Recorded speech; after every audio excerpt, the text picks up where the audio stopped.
It's interesting. I want to tell you a story that you haven't heard.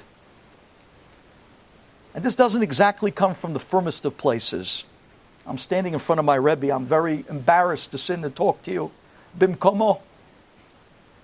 But I want to tell you a maaseh that I just heard from a very reliable source, a rabbi, in our community this past Friday.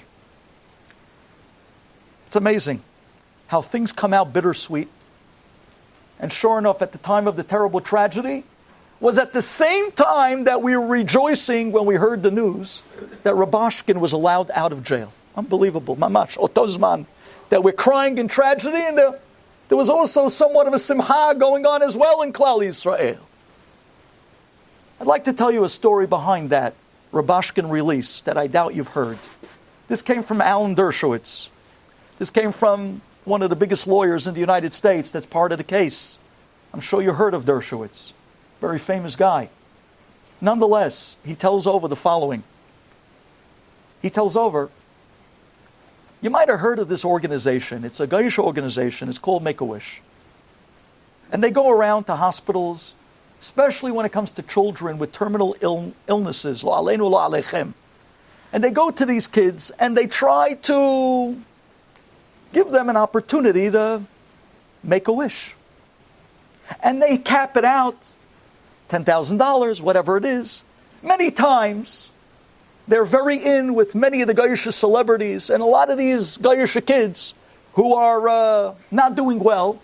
So to cheer them up, they'll bring down a baseball player, they'll bring down an actor, whatever they look up to.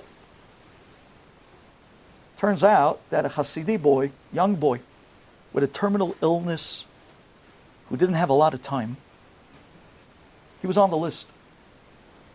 So Make-A-Wish Foundation came down to his hospital bed. And says Alan Dershowitz, they couldn't believe it. When they walked into this boy, they asked him, what's the wish you want to make? He said, I'll tell you. I want you to bring the President of the United States right here to my bed. Hasidi boy. Look how pure they are. Our kids are so pure. What do you mean? You asked me to make a wish, right? Yalla. I rubbed the bottle, get out the genie, I got a wish. I'm supposed to be getting 3 wishes. At least grant me one. I want the Donald himself down here now. That's what the kid asked for. Emet. They said, well, that's a little bit out of our budget. We can't bring him down for 10 grand. Maybe in the olden days when he was going bankrupt in Atlantic City, maybe then for 10 grand he would have came down. But these days, he's on Capitol Hill. He's not coming. He says, but that's who I want. They said, oh, no, listen. We're going to bring you Derek Jeter and we're going to... No. The kids, I don't even know who those people are. I just know one guy I know. President Trump. That's it. That's who I want. They didn't know what to do. Back and forth, they're trying to appease the kid. We'll buy you toys. I don't want toys. We'll get you with nothing. We'll send you on a trip. He says, what trip? Look at me. I'm here in bed. What trip?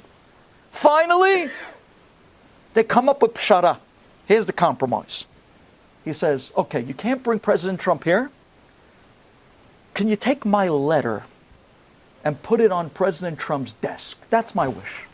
He said, that we can do. That we can do. We actually have connections in the White House. We can get you a letter on the desk. This Hasidic kid sits up in his bed. He starts crying in front of them. And they're thinking, like, what is he writing already?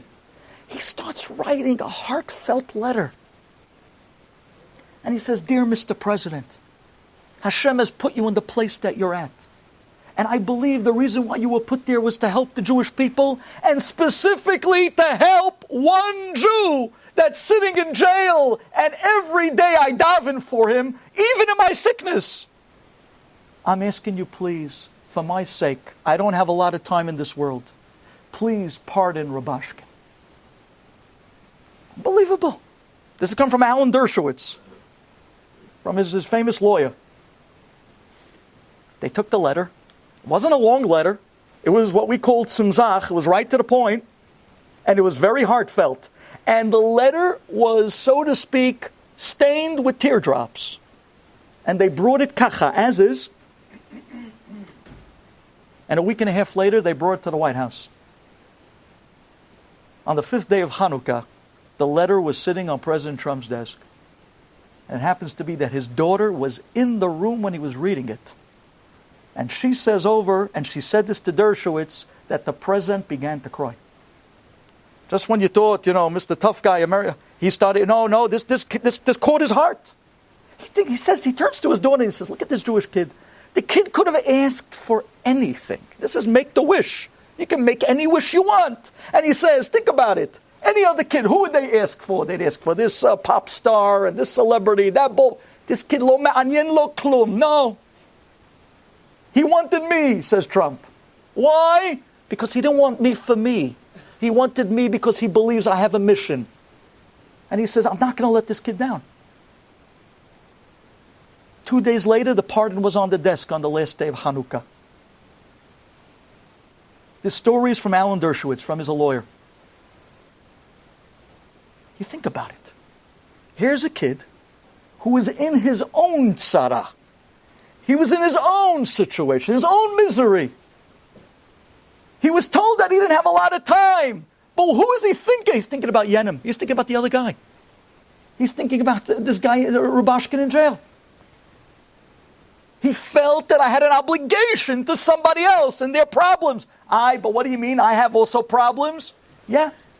My problems are my problems, but his problems are even more so my problems. That's an attitude that we once lived with. That was an attitude of the old country, where we lived the sacrifice of a selfless life, where parents were selfless.